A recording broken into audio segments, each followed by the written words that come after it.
Sobe, Zoe. Segura. Não. Vai.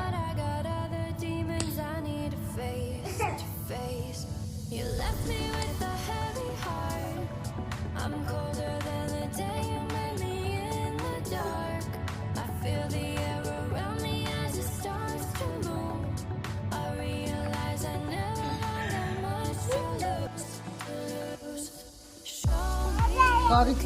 Isso. Sobe.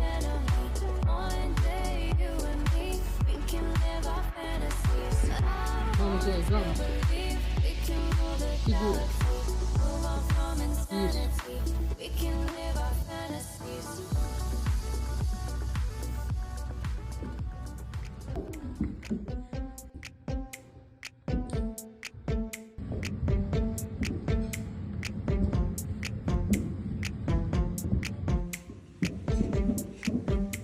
Escorrega, Zozô.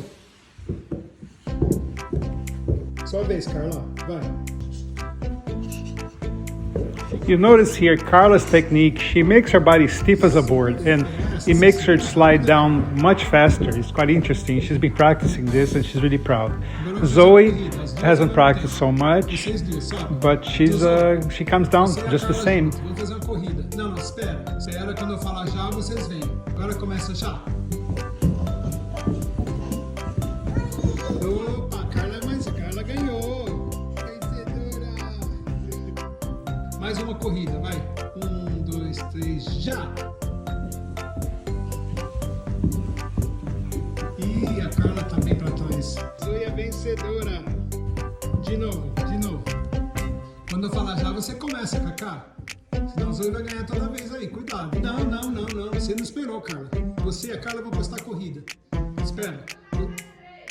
Vou contar até 3. Vocês duas viram, vamos escorregar.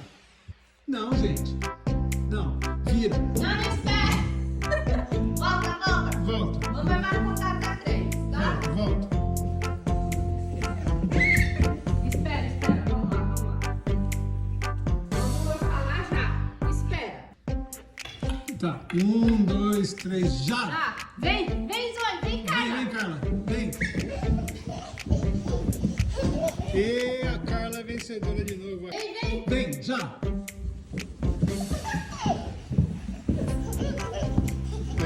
A Carla tem uma técnica. Você já perdeu 3 vezes, infelizmente.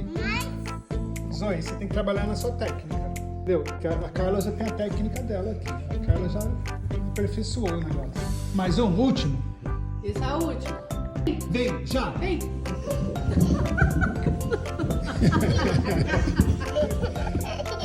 A Carla tem uma técnica super rápida. A Carla é vencedora! Ei!